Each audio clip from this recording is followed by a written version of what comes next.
תשאלי אותי על אושר, אולי גם הוא יבוא. My name is Jacob Edgar. I'm an explorer, but I don't search for lost cities or ancient ruins. I'm on the quest for a different kind of treasure, music.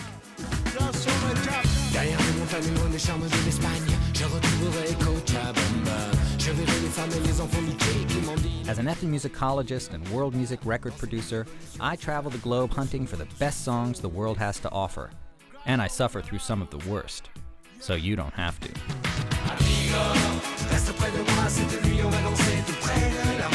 I've got a backstage pass to the world's music, and I won't stop until I've heard it all.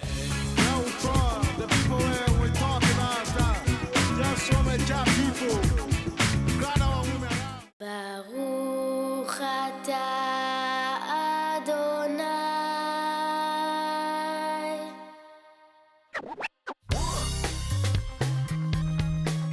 Israel is a land of contrasts between ancient traditions and cosmopolitan modernity, spirituality and secularism, orthodoxy and hedonism, war and peace. These contrasts are reflected in the music of Israel, which is incredibly diverse and ranges from traditional sounds with roots that are hundreds of years old to cutting-edge grooves that would sound at home in the world's trendiest nightclubs. On this part of my Israeli journey, I visit some of Israel's most historic sites, and the artists I meet give a taste of the variety of influences, old and new, near and far, that are to be found in Israeli music today.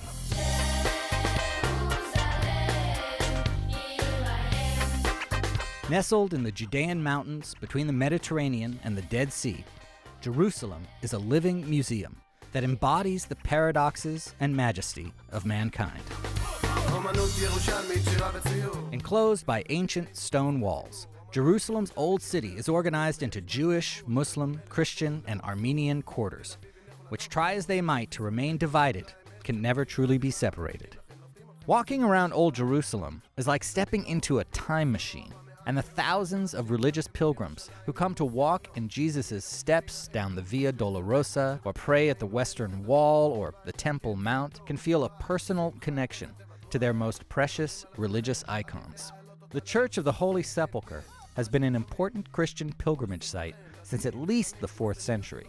Yet step outside the Old City, and you'll find a bustling, modern metropolis of nearly 1 million people. And it's not uncommon to witness Orthodox Jews dressed in black overcoats standing next to hipsters in skinny jeans and with piercings in more places than the eye can or would want to see.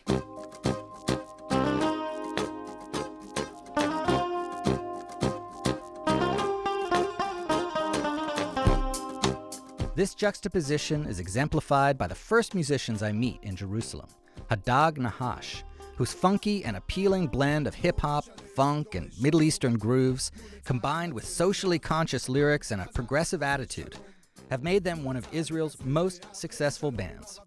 The band's lead singer, Shannon Street, asked me to meet him at the Mahane Yehuda market, a bustling area of vendors, selling everything from pita bread to pickles. Israel has become very modernized, especially, let's say, starting in the 60s and 70s, and this is some sort of a reminder of how it maybe used to be in this region. Israel prides itself on its local agriculture and having turned the desert into fertile land. So there's an abundance of gorgeous fruits, vegetables, and other local products. You know, Israel in the past few years, chocolate, wine, coffee, beer, cheese, you know, it's all exploding. It's more fun to live here than it was ever.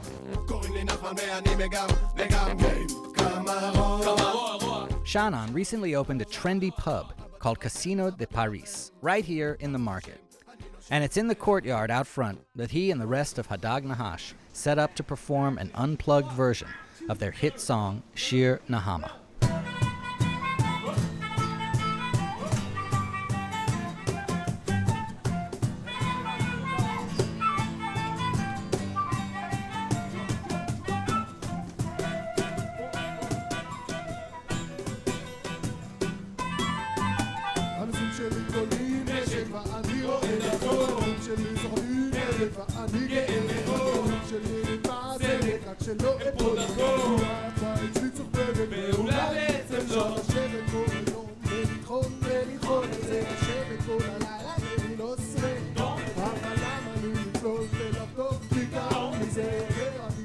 This song is a clash between a very hip-hop beat, style beat, and very Mediterranean, yeah. It's about mixed emotions of being an Israeli. On the one hand, all the hardships that we go through, and on the other hand, the enormous amount of happiness that we have circulating in our community.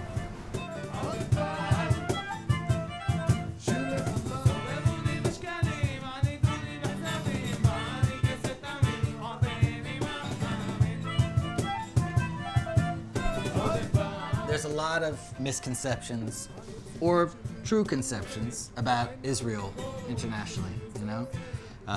From your perspective, what do you think is the thing that most people misunderstand about Israel? That it's not just a war zone. It's also a good place with good people, good food, good weather, except for today. Good music. There's a lot of good musicians in Israel and very modern style. And I think in Israel you can find things that you can't find anywhere in the world because you have all the cultures together.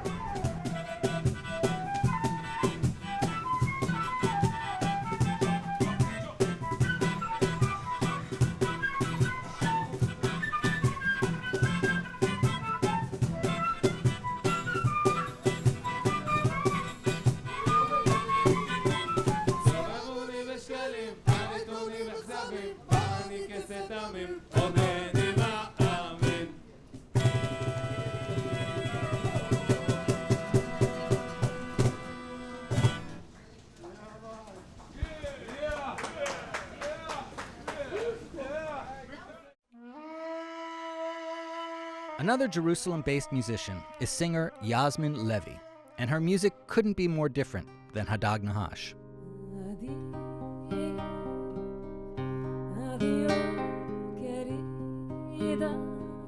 Yasmin is a leading Sephardic singer, having performed on many of the world's top concert stages. She is highly respected for her efforts to preserve and develop Sephardic music and the Ladino language.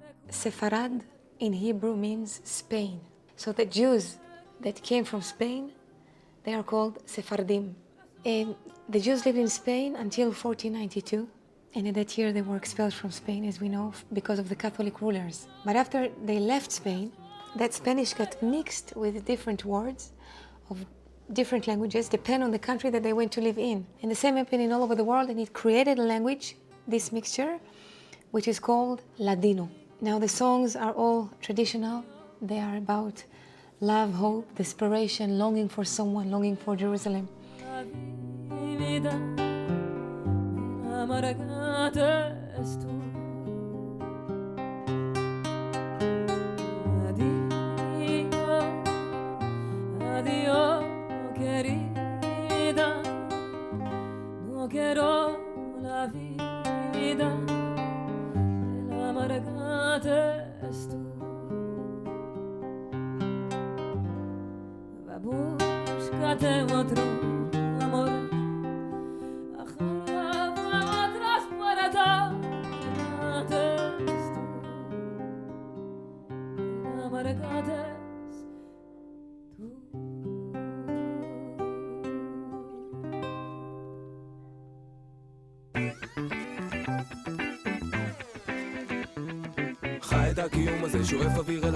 Hotels in Israel have mastered the fine art of breakfast, so much so that the Israeli breakfast is trending in hotels all over the world.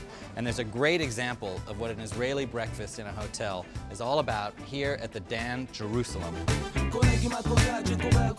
A typical buffet might start here with pickled fishes. You've got your salmons, herrings, sardines, then you've got a selection of local cheeses. Of course, we're in the Mediterranean, So you've got really beautiful olives and then fresh salads, tomatoes, cucumbers, mushrooms. On the other side of the buffet, you've got one of my favorite breakfasts, a really typical Israeli breakfast called shakshuka, which is basically tomatoes and eggs cooked together. It's like a kind of a casserole.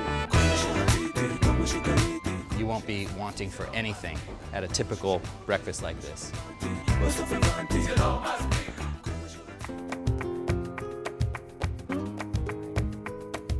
Another Israeli artist who's been deeply influenced by Spanish flamenco is David Broza. A household name in Israel, Broza is a classic troubadour in the mold of Bob Dylan, Leonard Cohen, or Bruce Springsteen.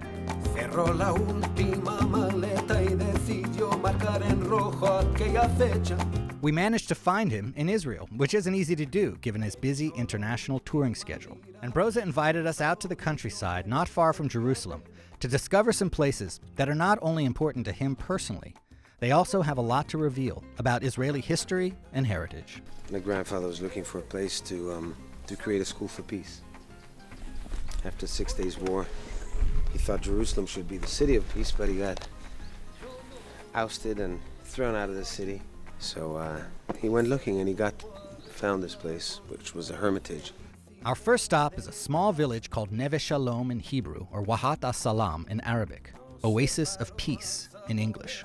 This cooperative community was co-founded by Broza's grandfather in the early 1970s in an attempt to bring Jews and Arabs together as neighbors. Well, about how many people live in this community? Right now there'd be 50 families, 25 Arab and 25 Jewish. So they intentionally try to keep it balanced. Perfectly balanced. Have to be absolutely balanced. People from outside, they can't imagine that there are from both sides people that they are willing to make peace and willing to live in coexistence, in equality. And it's living with the other side, it didn't mean that we are accepting all the conflictual or violence actions again from the other side. I'm willing to live with you in equality and in peace. This is the way that we are trying to do things here, to do it and not only to speak about it.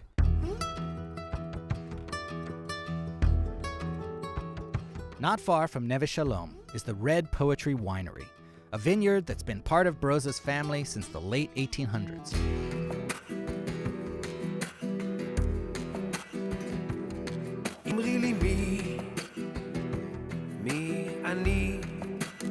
I love the name Red Poetry.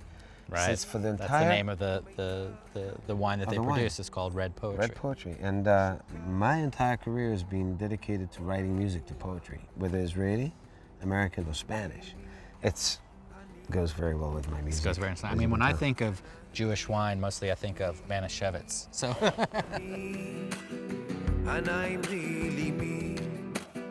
My buddies and my friends and the colleagues outside of just the regular musicians that I use, which are Israeli, and when I'm in the States, it's Americans, in Spain, it's Spanish. But let's say here within the region, my collaborators and people I work with and associate with would be Palestinians and Arabs who want to get closer through music, just to do what you and I are doing now, looking at each other in the eye.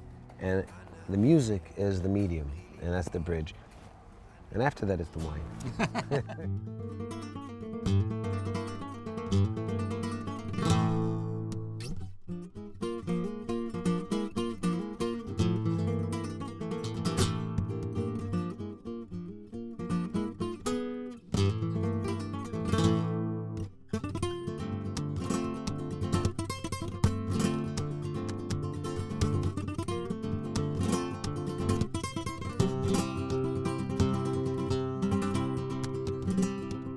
I lived in Spain as a youngster, as a teenager, and I brought back with me a lot of influences.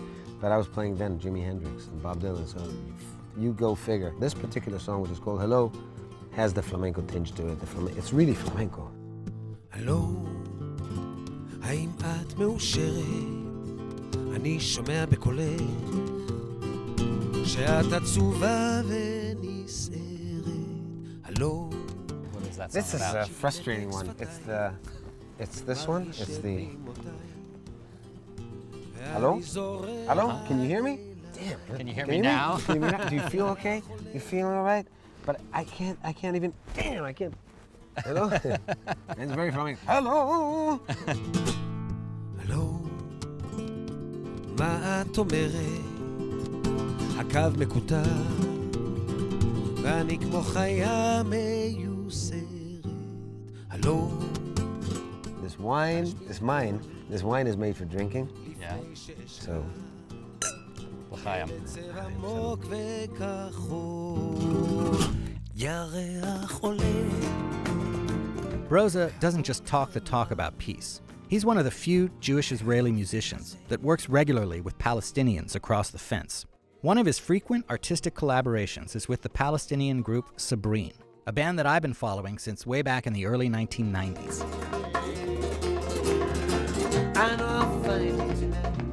David Broza made me a very special offer to come to East Jerusalem and to hang out with him and some of the Palestinian musicians that he plays with. And it turns out that this is the recording studio of Sabreen, which is one of the premier Palestinian groups. I had no idea, but it's really special to be invited to this. And we're getting to hang out, have drinks, listen to music, eat shish kebab, and just have a good time.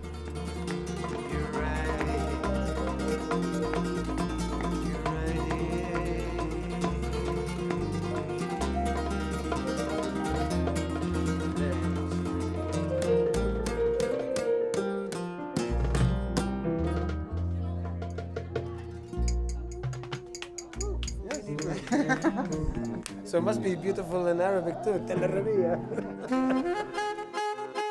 During my travels in Israel, I've been on a quest for the country's best hummus, or hummus as they call it here. I visited Abu Ghosh, a famous hummus spot founded by an Israeli man who won $23 million in the US lottery, which he used to realize his greatest dream, to open a hummus restaurant, of course. בתיאבון. בתיאבון.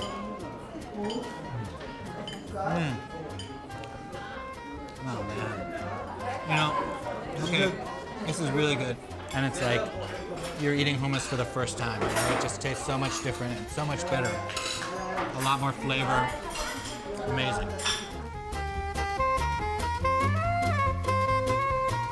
I leave Jerusalem and head north to the Galilee, one of the most agriculturally rich parts of Israel. Here, we drive by picturesque mountainside villages and lush fields, passing by Nazareth, the childhood home of Jesus Christ.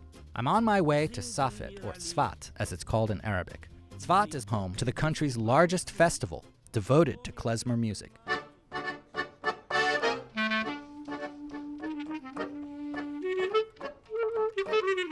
Influenced by Eastern European folk music, gypsy music, and more recently American jazz, klezmer is a buoyant, emotive music style that's actually had a pretty big yet largely unrecognized influence on popular American music. Many of the soundtracks for early Hollywood films, like the old Betty Boop cartoons, were basically adapted from klezmer songs played by the Jewish musicians that formed most of the bands during the beginning of the film industry.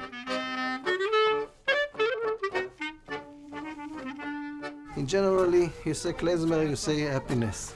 I meet up with Hanan Bar Sela, the director of the Klezmer Festival, which takes place here every August. It's eight stage. Eight stage, around 200,000 people in the 3 days of the festival.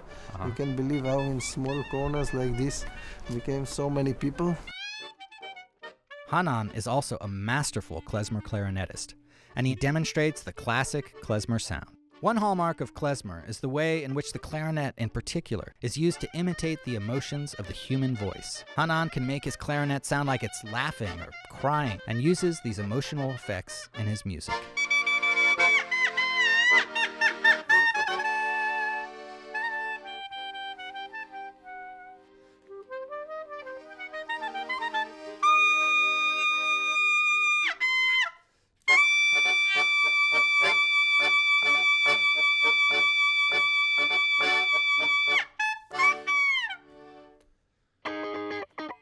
As I continue my road trip through northern Israel, I decide to pass by Akko, an ancient port city on the Mediterranean coast that's famous for its picturesque architecture.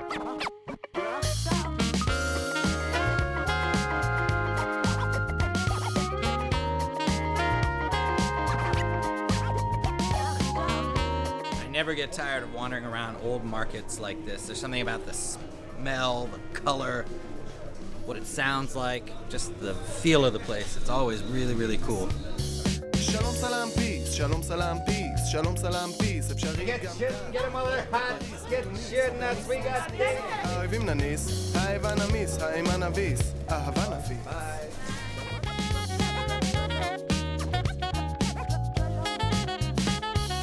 אף אחד לא רוצה למות, אבל אם כבר חייבים, אז לא עדיף בליווייס במקום במדים, בעזרת העצב, נחפף את העצב, כולם יכולים לרקוד עכשיו, לחיות בתוך הקצב, יו. I wind my way down the Mediterranean coast south to Caesarea, which was the capital of the Roman administration of Palestine for over 500 years. Pontius Pilate was based here in Caesarea when he famously washed his hands of the responsibility for the crucifixion of Jesus Christ. No matter where you turn in Israel, you're confronted with layer upon layer of history. Meeting me in the Roman theater of Caesarea is Mosh Ben-Arifor, a huge star in Israel, who first earned fame as the leader of the band Sheva, sort of an Israeli equivalent of the Grateful Dead. Now a solo artist, Mosh has performed right here in this theater with his full band and a packed house of 4,000 fans. We've asked him to give us a stripped-down performance, and he's joined by his bandmate Ronnie Hus on Peruvian cajon.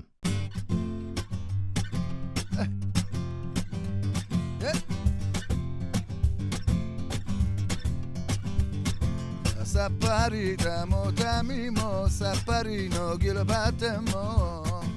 used to wake up with my father every Saturday to the Beatles.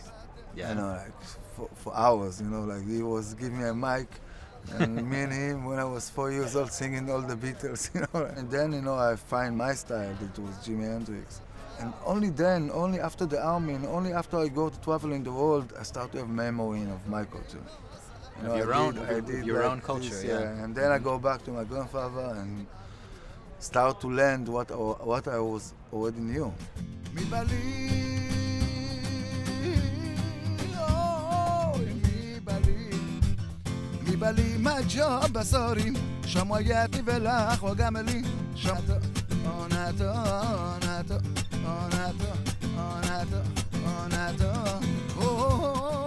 What I did after I left Sheva before 10 years ago and started to do on my own is kind of to take all this mix of what I have and bring it to the point that nobody, not in the paper, not in the internet, can say Mosh is like this and like this. They always try. Where would It's they crazy. put you in the store? They always try, you know, but I'm never going to give them a chance.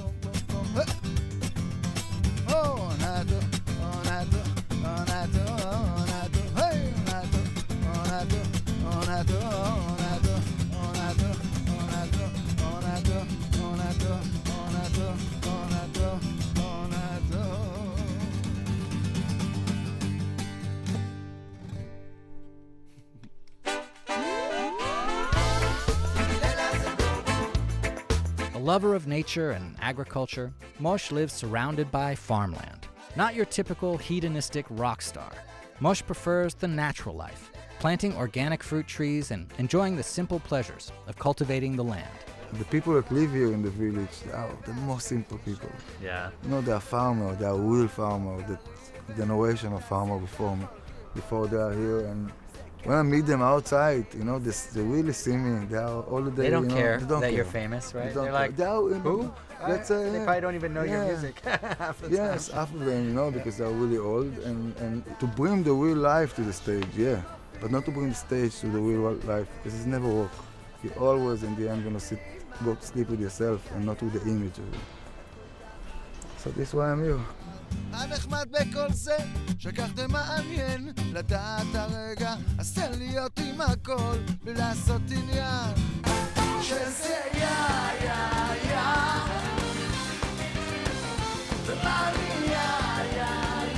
When the Beatles wrote Mother Nature's Son, they might have had Mosh in mind. Mosh feels a deep connection to the land, which in some ways connects him to the deeper history of his heritage in his songs.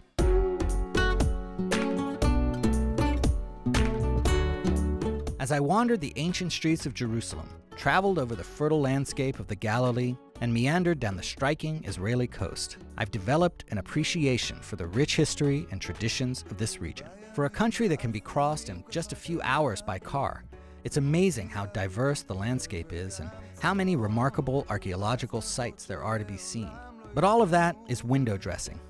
What really impresses are the people. I've met trend-setting hip-hop musicians, a singer who conjures the melancholy of the Sephardim with her velvet voice, a modern troubadour for peace, a klezmer clarinetist, and a dreadlocked jam bander with a passion for plants. Yet for all their differences, every musician I met shared in common a pride for their culture and heritage, and a desire to share their music with their neighbors and the world.